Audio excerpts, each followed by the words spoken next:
Just a few weeks ago, there was an attempt to overthrow the Venezuelan government by the opposition residing in the United States. Their goal was to send in paramilitary forces to kidnap Nicolas Maduro, bring him out of the country, and hand him over to the United States, where he would be facing false charges of running a drug empire, etc. Now, as you'll recall, those forces were all captured, and to this date, there are about 40 people that have been arrested in involvement with this plot. Most notably, the former Green Beret operatives who were captured by Venezuelan fishermen at gunpoint as their boats attempted to reach the coast of Venezuela. Now, the opposition leaders have reportedly lobbied in Washington to have Juan Guaido removed as the leader of the opposition, because he was basically unelected. And if this was a legitimate opposition, why would you go to another country to have him removed as the leader of the opposition? That seems kind of weird, don't you think?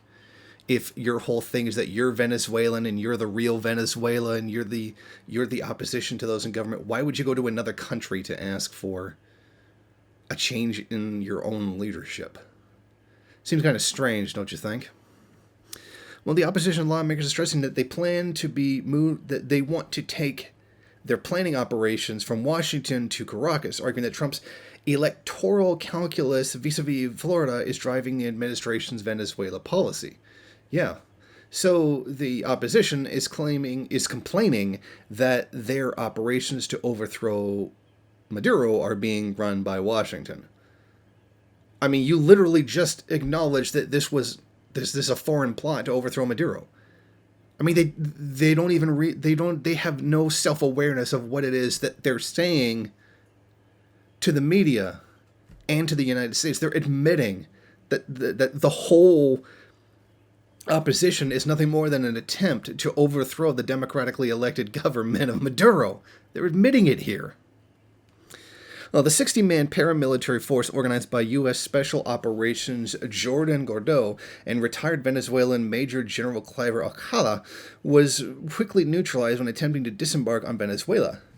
And most importantly, Juan Guaido himself, the leader of this opposition, has completely denied any involvement in that. His opposition has nothing to do with it, and there's no relation to them whatsoever. A letter was sent from the Florida-based law firm Volk Law addressed to Guaido advisors J.J. Rendon, Sergio Vergara, and U.S.-based Guaido representative Carlos Isidro and attorney Manuel Riturita, demanding payment for the failed operation. Silvercorp demanding a U.S. $1.5 million payment as a part of a contract that was signed in October 2019. So, Guaido has nothing to do with it, but he's being threatened with a lawsuit for not paying for something that his organization signed a contract for.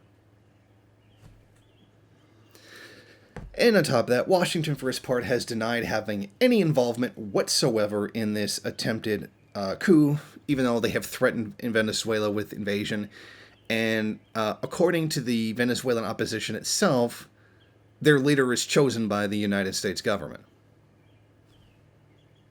I mean, I don't know exactly how much more incompetent you would have to be to literally contradict yourself on such a massive scale. Very clearly, the opposition in Venezuela is controlled by the United States, by their own very admission, and not even being smart enough to understand that they had just admitted to it. So here's the crux of the story. The opposition to the Venezuelan government, which lives in the U.S., whose leadership is determined by the United States, wants to get Juan Guaido, the guy who unilaterally declared himself the president of Venezuela without an election, to be removed and have that same foreign power choose the next leader of the opposition, which is supposed to be a legitimate opposition and not controlled by a foreign government.